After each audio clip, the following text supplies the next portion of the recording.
Hi, this is Scott with eTrailer. Today we're taking a look at and installing our TowSmart Class 3 hitch on our 2022 Honda Pilot. My first impressions of this hitch are going to be, it looks really good on this one. It's kind of got a matte black finish on it, so it hides really well on the vehicle. Another thing I noticed with this one, it's going to be a hidden cross tube design. So the tubes are going to be hidden all back behind your fascia, so you're not going to see those every day. All you're going to see is your receiver portion hanging down. This vehicle, the Honda Pilot, is a really popular vehicle, and it's actually pretty capable and has some pretty good storage area in it. Now with the hitch on it, it makes it up the capabilities even more. It's going to allow you to have a bike rack on the back so you can take your bikes to the trail. It's going to allow you to have a cargo carrier to load up with all your camping gear and just give you a little more space on the inside. And also, it's going to allow you to even pull some small trailers if that's what you plan on doing with it. One of the things we always get asked about is if the kick sensors will work on this one, and today our vehicle does not have kick sensors installed, but this hitch will work if you do have the kick sensors. Sometimes you just have to move around with your foot and find the sweet spot and remember where that sweet spot is and go for that one every time you need to use your kick sensor. This hitch is going to have a 5/8 pinhole opening, and that's going to accommodate any of the pins that you have. Now this one won't come with the pins, so you may want to pick one up here at eTrailer. We do have some really good options for pin and clips.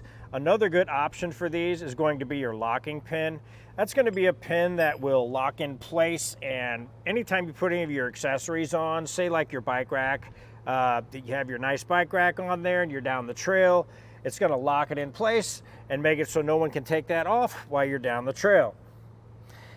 Now as far as your chain loops, it's going to have your heavy duty welded on chain loops. That's going to accommodate either your clevis style hook or your S style hooks. So those are going to have you set up really well for your trailer towing needs. As far as our measurements go, from the center of the pinhole out to the edge of the bumper, we're looking at right about 3.5 inches.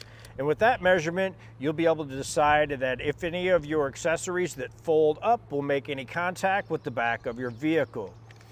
Now from the top of the inside of our receiver to the ground, we're looking at a measurement of right at around 14 inches. And with that, you'll be able to decide if you need to have any rise in any of the shanks of your bike racks or your cargo carriers for clearance reasons. As far as our weights go for this hitch, that does have some pretty good numbers on this one.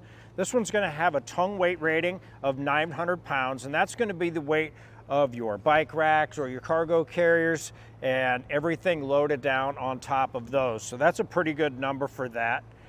As far as a gross trailer weight rating, we're looking at 6,000 pounds, and that's going to be the weight of your trailer and everything that you have on that. Now keep in mind, you can bump that number up a little bit with weight distribution. That number for your tongue weight rating will remain at 900 pounds, but it will also up your number to 8,000 pounds with the gross trailer weight rating. Now keep in mind, it's always a good idea to take a look in your manual and make sure that you're not exceeding any of your vehicle's maximum towing capabilities. And it's also a good idea to keep between the lowest number between your hitch and your manual to keep towing safely. So if you have any questions or comments about this hitch on your Honda Pilot, feel free to leave any comments below, or you can also give us a call here at eTrailer or ask any of our experts any questions that you may have. Now as far as installation goes, this one's really straightforward, and it's something you could probably easily do in your driveway with one of your buddies or something on a weekend. It's no big deal at all. But if it's something you don't have time to do yourself, you can always take a look at our dealer locator and get something done for you locally. But if it's something you feel like doing yourself, stick around, watch our video, and we'll help you get it installed. To start our installation, we have our hatch open, and in the back, we went ahead and flipped up our panel, and underneath that is going to be our door for our spare tire, and underneath that, we're going to have a rubber grommet. We just want to pop that out of the way. Now down inside there, we're going to have our mechanism that's going to allow us to lower our spare tire. Now I have a tool that fits that, so all I'm going to do is get that put on there and start getting my spare tire cranked down.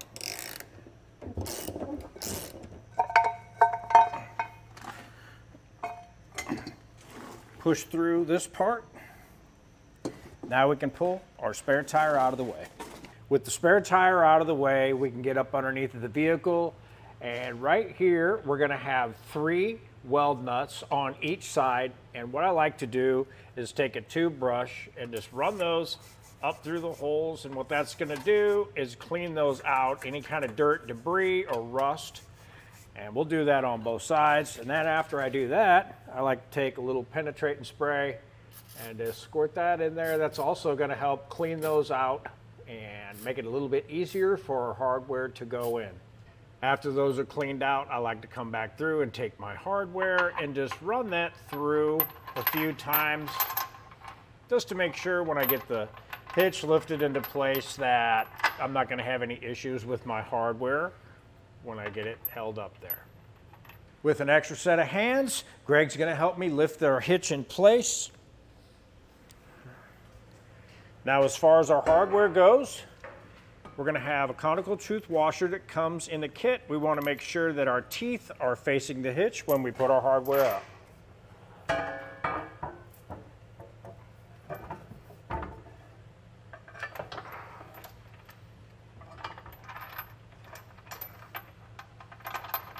Want to get them started in. I usually like to start the center one first. That's going to help hold our hitch in place and make it a little bit easier to get the rest of our hardware put in place. After all of our hardware is in place, I like to make sure our hitch is centered up in the rear of our vehicle. Then I'll come back through and snug down all of my hardware. Now, after we have everything snugged down, we'll come back through and torque everything down to the specifications listed in our instruction manual. If you don't have a torque wrench, you can pick one up here at eTrailer. We do have a few options for these. Other than that, you can take a look at your local auto parts store. You should be able to rent one there.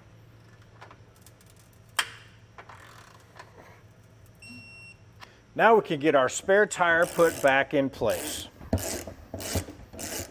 With our spare tire put back in place, you can see that it will work very well with the hitch and actually fits really nicely. With that, that'll do it for our installation of our TowSmart Class 3 hitch on our 2022 Honda Pilot. I'm Scott with eTrailer, and thanks for watching.